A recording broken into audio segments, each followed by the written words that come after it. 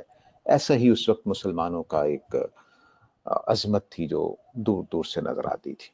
تو اس سب کچھ نے اس ڈارک ایجز والے یورپ میں یہ تاثر پیدا کیا کہ ہمیں بھی ان کو سیکھنا چاہیے کہ یہ کون لوگ ہیں، کیسی باتیں کرتے ہیں، یہ شاندار کردار کہاں سے آیا ہے، یہ اتنی ترقی کیسے ہوئی ہے.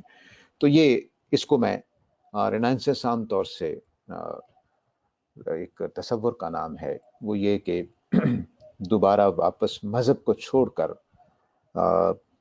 افلاطون اور ارسطو کے اور سقراط کے طریقے کو دوبارہ زندہ کیا جائے.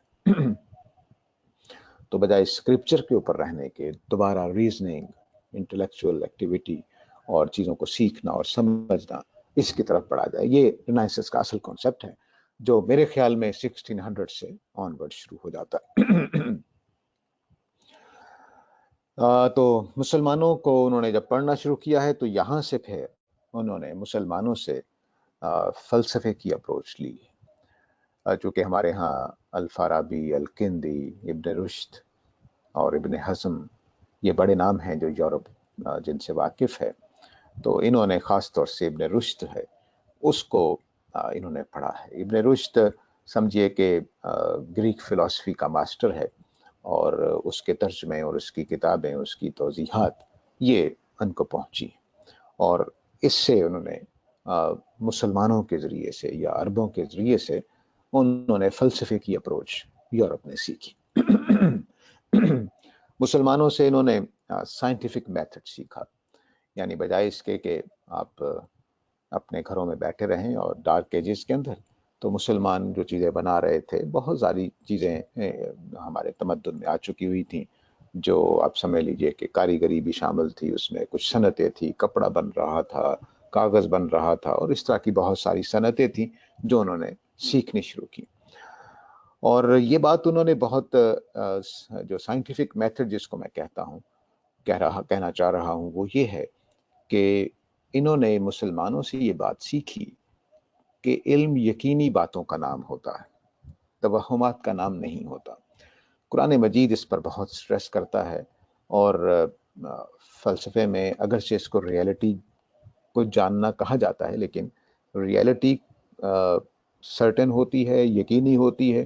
یہ ایج یا یہ جو اسپیکٹ تھا یہ قرآن نے اس کے اندر ڈالا تھا کہ نالج جو ہے وہ جسٹیفائڈ ٹروتھ ہوتا ہے، ایسا ٹروتھ جو ثابت شدہ ہو، اس کے بارے میں کوئی شک و شبہ نہ ہو. یہ مسلمانوں سے ایک پوائنٹ انہوں نے سیکھا. یہ میں رینائنسس کے وہ پیچھے کے جو اسباب ہیں یا پیچھے کی وہ تصورات جو ہیں وہ میں آپ کے سامنے واضح کر رہا ہوں. تو جسٹیفائڈ ٹروتھ کیا ہوتا ہے، یعنی کب ہم ایک بات کو سچ کہہ سکتے ہیں کہ اب میں اس کو مانتا ہوں جی کہ یہ بات درست ہو گئی. وہ مسلمانوں سے انہوں نے سیکھا کہ وہ ریزن سے ہوتی ہے. مسلمانوں نے یہ بات، ریزننگ والی بات، وہ یونان سے سیکھی تھی. اور یہ اتنی بات کہ جسٹیفائڈ ٹروتھ ہونا چاہیے، یہ قرآن کا بنیادی پیغام ہے کہ علم ہونا چاہیے، ظن نہیں ہونا چاہیے. قرآن کا بہت یعنی مانا ہوا مضمون ہے کہ یقینی باتوں پر کھڑے ہونا چاہیے، ظن کی باتوں پر یا شک و شبہ کی بات یا بس ایک میری رائے ہے اس پر کھڑا نہیں ہونا چاہیے. قرآن ظن بول کر، یعنی اگر قرآن مجید کی بات کی جائے تو ظن کا لفظ بول کر قرآن مجید اصل میں ریزن کو بھی اس جگہ پر نہیں رہنے دیتا کہ جب ریزن صرف زن کی جگہ پہ کھڑی ہو، صرف اوپینین ہو، اس کے پیچھے کوئی ایویڈنس نہ ہو، تو وہ بھی قابل اعتبار نہیں ہے. لیکن مسلمانوں نے فلسفے کی وجہ سے اس بات کو ذرا اگنور کر دیا ہوا تھا. لیکن بہرحال یہ پیغام یورپ تک پہنچا کہ ہر بات کو جسٹیفائی ہونا چاہیے. اس میں سے ایک چیز ریزن ہے، دوسری چیز ایویڈنس ہے، ثبوت ہے. کوئی ایسی دلیل، کوئی ایسی، قرآن مجید اس کے لیے آیت کا لفظ بولتا ہے، کوئی نشانی، کوئی سائن اس کا، کوئی سمبل اس کا، کوئی اس کا ایسی بات جو اس کی طرف رہنمائی کرتی ہو. جیسے باہر دھوپ ہے اس وقت، تو میں اس کو کہہ سکتا ہوں کہ باہر سورج چڑھا ہوا، تو دھوپ ایویڈنس ہے سورج کے چڑھے ہونے کا. تو یہ جسٹیفائیڈ ود ایویڈنس ہونا چاہیے. یہ مسلمانوں سے یورپ نے سیکھا. تیسری بات مسلمانوں سے جو سیکھی انہوں نے، وہ یہ تھی کہ جسٹیفائیڈ ود اسکرپچر. یہ عیسائیوں کے ہاں ایسا نہیں تھا. عیسائیوں کے ہاں جو پادری تھا، فادر جو تھا، یا جو بھی مذہبی رہنما تھا، چرچ مین کہہ لیجئے، تو جو چرچ مین تھا وہی اصل میں ثبوت تھا. کہ جب ایک مولوی صاحب نے کہہ دیا ہے تو بات ٹھیک ہے، جب ایک پادری نے کہہ دیا ہے تو بات ٹھیک ہے. مسلمانوں کے ہاں ہر کتاب میں، ہر فقہ کی کتاب دیکھ لیجئے، حدیث کی کتاب دیکھ لیجئے، بار بار آپ کو ملے گا کہ یہ بات ہم اس لیے مانتے ہیں کہ قرآن میں یہ لکھا ہوا ہے، ہم یہ بات مانتے ہیں کہ حدیث میں یہ آیا ہے، ہم یہ بات اس لیے مانتے ہیں کہ. تو اس سے ان کو ایک اور میتھڈ ملا کہ اوہو یہ تو حوالوں کے بغیر بات نہیں کرتے. تو یہ